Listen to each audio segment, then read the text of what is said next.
جلسے کے شروع سے لائن نمبر ہے سورۃ آل عمران کی آیت نمبر 139۔ اعوذ باللہ من الشیطان الرجیم، بسم اللہ الرحمن الرحیم۔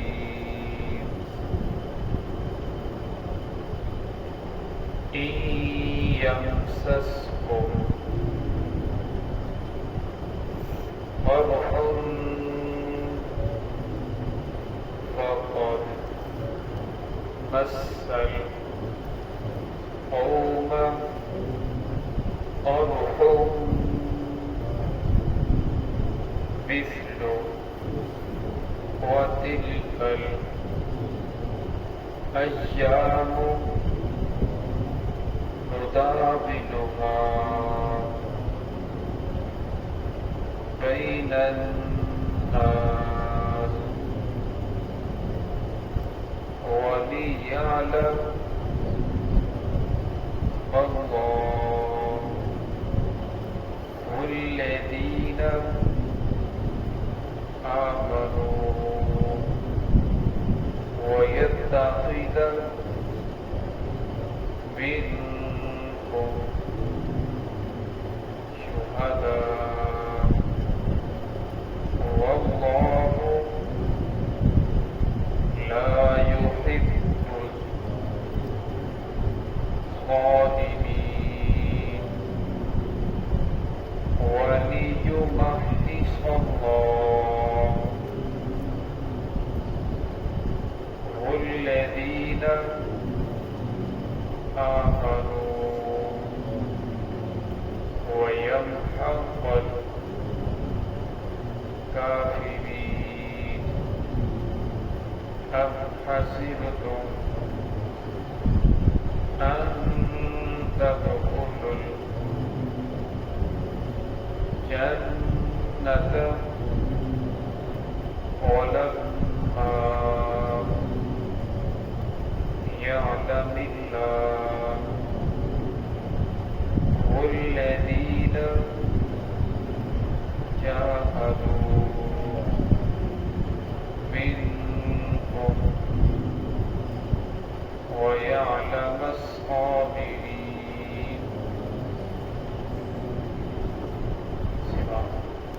بسم الله الرحمن الرحيم۔ إن يمسسكم كرح فقد مس القوم كرح مثله وتلك الأيام نداولها بين الناس وليعلم الله الذين آمنوا ويتخذ منكم شهداء والله لا يحب الظالمين وليمحص الله الذين آمنوا ويمحق الكافرين۔ أم حسبتم أن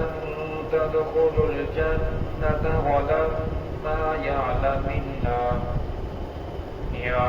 الله الذين جاهدوا منكم ويعلم الصابرين۔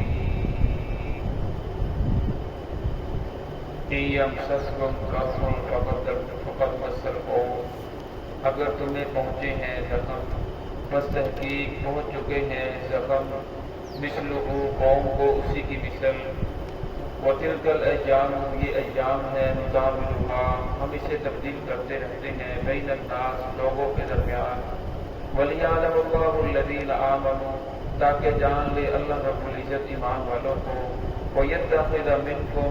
اور بنائے تم میں سے شہداء مجھ کو شہید، واللہ لا یحب الظالمین اللہ رب العزت ظلم کرنے والوں کو پسند نہیں فرماتے، ولیمحص اللہ الذین آمنوا تاکہ اللہ رب العزت خالص کرے ان لوگوں کو جو ایمان لے کر آئے، ویمحق الکافرین اور مٹا دے کافروں کو۔ ام حسبتم ان تدخلوا الجنہ کہ تم نے گمان کر لیا یہ کہ تم داخل کر دی جاؤ گے جنت میں، ولما يعلم الله الذين جاهدوا ابھی تک ظاہر نہیں کیا ان لوگوں کو جو مجاہد ہیں جنہوں نے جہاد کیا تم میں سے، وَيَعْلَمُ الصَّابِرِينَ، اور کون ہے جو صبر کرنے والے ہیں، صابر قدم رہنے والے ہیں۔ گزشتہ آیات کے اندر غزوہ احد تفصیل کے ساتھ آیا، اور اس غزوے کے اندر مسلمانوں کی تعداد 700 تھی، مقابلے میں آنے والے کفار کی تعداد 3000 تھی۔ شروع میں مسلمان بھی 1000 تھے، پھر 300 منافقین الگ ہو گئے، پھر مسلمانوں کی ایک اتحادی خطا کی وجہ سے اس مورچے کو چھوڑا، اس گھاٹی کو چھوڑا، جس کی وجہ سے مسلمانوں کو فتح جو تھی وہ شکست کے اندر تبدیل ہو گئی، جس کے اندر 70 صحابہ اکرام شہید ہوئے، اور حضور صلی اللہ علیہ وسلم کے چچا حمزہ رضی اللہ تعالیٰ عنہ کے ان لوگوں نے ہاتھ، پاؤں، ناک، کان کاٹ دیے اور ان کا کلیجہ نکال کر چبایا، جس کی وجہ سے رسول اللہ صلی اللہ علیہ وسلم بہت زیادہ پریشان تھے۔ آپ صلی اللہ علیہ وسلم کو اس غزوہ کے اندر بہت زیادہ تکلیفیں پہنچی، تو اللہ رب العزت نے صحابہ اکرام بھی غمگین ہوئے، آپ صلی اللہ علیہ وسلم بھی غمگین تھے، تو اللہ رب العزت نے اس آیت کے اندر انہیں تسلی دی ہے، فرمایا اگر تمہیں اس تکلیفیں پہنچی ہیں، صحابہ اکرام شہید ہوئے ہیں، فَقَدْ مَسَّ الْقَوْمَ، بس تحقیق پہنچ چکی ہے قوم کو کرب زخم مثلہ، اسی کی مثل، یعنی غزوہ بدر کے اندر یہ جو کفار قوم تھے، ان کے جو بڑے بڑے 70 سردار تھے وہ مارے گئے، اور بڑے بڑے 70 سردار قید ہوئے، اور اللہ رب نے ذلیل و خوار کیا۔ اور میں اگر تمہیں تکلیف پہنچی ہے تو اس وقت پریشانی والی بات نہیں، بلکہ ان لوگوں کو بھی جو آپ کے مقابلے کے اندر تھے، اللہ رب نے پہلے ان لوگوں کو بھی تکلیف پہنچائی، ان لوگوں میں کوئی زخم پہنچے۔ وَتِلْكَ الْأَيَّامُ نُدَاوِلُهَا بَيْنَ النَّاسِ، اور ہمیں یہ ایام ہم تبدیل کرتے رہتے ہیں لوگوں کے درمیان، کبھی ختم ہو جاتی ہے، کبھی شکست ہو جاتی ہے، کبھی مالداری، کبھی غریبی، کبھی تندرستی، کبھی بیماری، اور میں ہمیشہ انسان کے اوپر ایک حالت نہیں رہتی، بچپن ہوتا ہے، جوانی آتی ہے، بڑھاپا آ جاتا ہے، اسی طرح فرمایا کبھی فتح ہوتی ہے، کبھی شکست ہوتی ہے، لہذا تم پریشان نہ ہو، جو غلبہ ہوتا ہے وہ ایمان والوں کو حاصل ہوتا ہے۔ جو روم کا بادشاہ تھا ہرقل، اس نے ابو سفیان رضی اللہ عنہ جس وقت ایمان لے کر نہیں آئے تھے، ان سے پوچھا کہ جس نبی نے مکہ کے اندر نبوت کا دعویٰ کیا ہے، کہ کبھی اس کے ساتھ تمہاری کوئی مٹ بھیڑ بھی ہوئی ہے، لڑائی بھی ہوئی ہے؟ تو مجھے لگے کہ ہوتی رہتی ہے۔ ہمیں غلبہ کسی حاصل ہوتا ہے؟ فرمایا کہ ہماری اور ان کی مثال پانی کے ڈول کسی ہے، کبھی وہ بھر لیتے ہیں، کبھی ہم بھر لیتے ہیں، یعنی کبھی ہمیں فتح ہو جاتی ہے، کبھی انہیں فتح ہو جاتی ہے۔ تو ہرقل کہنے لگا سچے نبی ہونے کی ایک علامت یہ بھی ہے کہ اسے فتح بھی ہوتی ہے، شکست بھی ہوتی ہے، لیکن غلبہ ہمیشہ ایمان والوں کا ہی ہوتا ہے، غلبہ ہمیشہ حق والوں کا ہی ہوتا ہے۔ تو یہاں اللہ رب العزت فرمایا کہ پریشان ہونے کی بات نہیں، تو یہ اللہ رب العزت کی طرف سے ہے۔ ایسا کیوں ہوا؟ وَلِيَعْلَمَ اللَّهُ الَّذِينَ آمَنُوا، تاکہ اللہ رب العزت جان لیں کہ ایمان والے کون ہیں، مومن کون ہے، منافق کون ہے، اور زبان سے دعویٰ کرنے والے کون ہیں، اور حقیقی مسلمان آپ کے ساتھ ثابت قدم رہنے والے کون ہیں۔ وَيَتَّخِذَ مِنكُمْ شُهَدَاءَ، اور تاکہ اپنائے تم میں سے کچھ ہی۔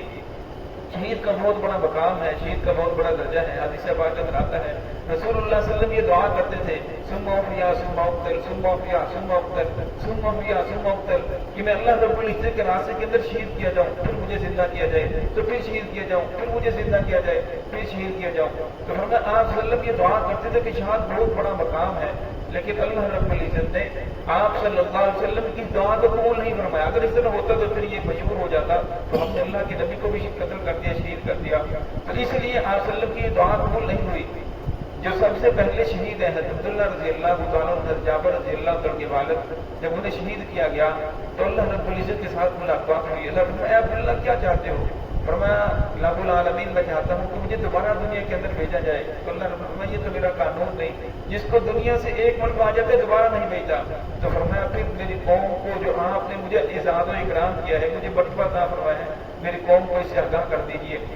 پھر قرآن پاک کی آیت نازل ہوئی وَلَا تَقُولُوا لِمَن يُقْتَلُ فِي سَبِيلِ اللَّهِ أَمْوَاتٌ بَلْ أَحْيَاءٌ عِندَ رَبِّهِمْ يُرْزَقُونَ بَلْ أَحْيَاءٌ وَلَٰكِن لَّا تَشْعُرُونَ، جو اللہ رب العزت کے راستے کے اندر شہید کر دیے گئے، ورنہ انہیں مردہ نہ کہو، بل احیاء، بلکہ وہ زندہ ہیں، عند ربهم يرزقون، اپنے رب کے ہاں رزق پا رہے ہیں۔ فرمایا جس